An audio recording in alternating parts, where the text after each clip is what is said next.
Good Erev Shabbos, Parshat Shemini. For the past month, we have been obsessing over food. Foods you can eat, foods you can't eat. Specifically chametz, cleaning up our homes in advance of Pesach has been our preoccupation, from chametz to kitnios, and for some gebrachs. This is the experience we have for most of the month, but then there's a cathartic release. The moment Pesach is over, we take a sigh of relief, we could breathe easily, and we could say, at last, the chametz binge can begin. We rush to the stores, we purchase our bread, our pita, our pizzas, our donuts, cereals, and other necessities and desires as if we have never before encountered such a prized commodity in our lives. The feeling we get is, at last, Pesach is over. No more scrutiny and preoccupation over what we consume. And therefore, it's somewhat ironic. The first parsha we read, at least this year, immediately after Pesach, just as we're restoring our kitchens and utensils back to normal, is Parshat Shemini, a sidra whose major fixation is kashrut, that which we can put in our mouths and that which we must refrain from consuming. In fact, the Sefer HaChinuch enumerates a total of 13 mitzvos dedicated to the ideals of Jewish dietary laws. The question you may be wondering, and I am wondering, is especially after Pesach, why all the fuss about kashrus? Does God really care that much about our culinary preferences, about what we put in our mouths and what we refrain from doing? I want to share a beautiful idea I saw quoted from Rabbi Benjamin Yudin.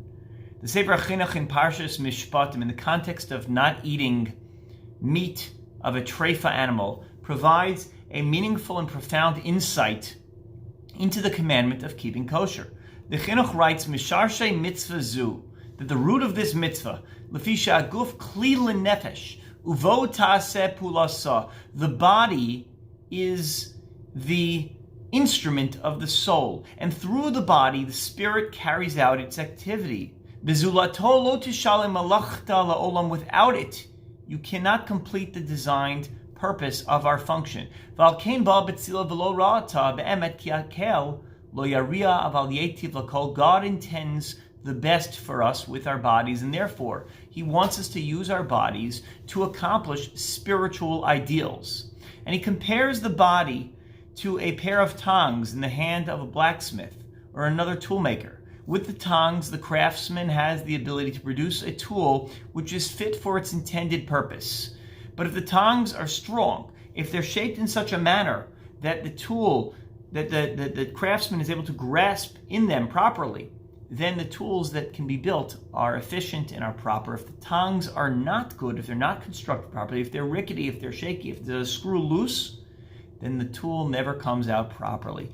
Similarly, if there's damage in any kind to the body, a function of intelligence or spirit will be nullified. There will be a defect in the spiritual construct of who we are. And so, in other words, kashrus, according to the Chinuch, is a provision by means of which we protect our soul, in which the rest of the body protects the spiritual side, and we can accomplish our intended objective that God has designed us for. The Gemara notes that when we consider the negative effect that non-kosher foods have upon the body, there's a phrase in the Parsha, Al tishaksus nafshosechem, do not defile your souls b'chol sheretz hashoretz, with all those creepy crawly things that creep across the land. Velo sitamu bahem v'nitmeisem bam, and you shall become defiled through them. The Gemara notes that there's a kri and a ksiv, a tradition through which we read, by way which we read the pasuk, and how the pasuk is written. It is read as v'nitmeisem bam, you will become defiled through them, but it is written without the aleph, unetamtem bam, and you will become dull-hearted. To quote Rabbi Yudin, this means that you will lose your sensitivity to a higher quality, to a perspective of life. The physical act of eating affects our spiritual sensitivities. One of the dangers we face in this precarious time of COVID-19, of this outbreak of this virus, is the possibility that we are dulling our spiritual sensitivities. With so many b'di'evet rulings, with so many less than ideal halachic constructs being created, how we run our lives when we can't function in an ideal fashion, we run the risk of becoming numb and dull to the value that halacha and religious standards in Torah place upon our lives. Have we considered what happens to us when the restrictions are dialed back? Once we've become accustomed to online Judaism, to davening b'yachidus all alone in our rooms, once the compromises are standard in our lives, compromises made out of a sense of medical emergency or mere inability to do better or to get to a store, what happens when we can tovel our dishes in a mikveh safely? Do we forget about that detail in our lives? Do we dismiss minyan as a luxury at that point? In Bergen-Belsen in 1944, in advance of the holiday of Pesach, as the Jews were forced, lo aleinu, to eat chametz on Pesach, there was a special tefillah distributed by the rabbis, a special tefillah, a special kavana intent, and it read, Avinu Shabashamayim, Father in heaven, it is obvious to you that we want to do your will. We want to observe the holiday by refraining from chametz, by eating matzah. Our hearts are hurting us because the circumstance forces us not to keep the mitzvahs, and we are endangered, our lives are at risk. We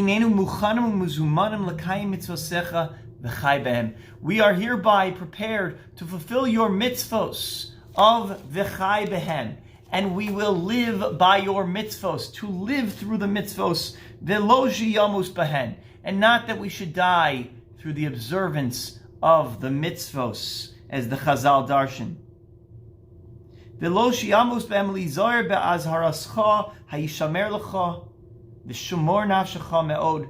Watch your souls, be very careful to stay alive.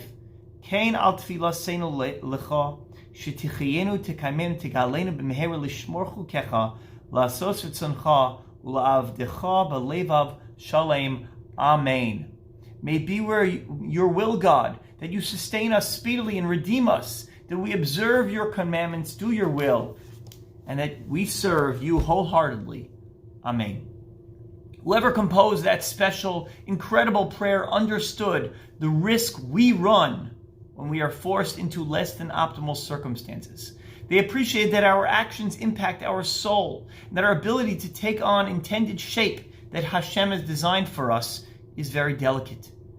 This is a bizarre period of b'di'evid, of less than ideal. Let us hope that we remember that mandate of chai behem and live by them, that it's not just about survival mode, it's also about the spiritual mandate. We must remain alive beruchnius, spiritually, while we maintain our bodies as well. The laws of kashrus immediately after the laws of Pesach are a reminder to us in this generation and in all generations.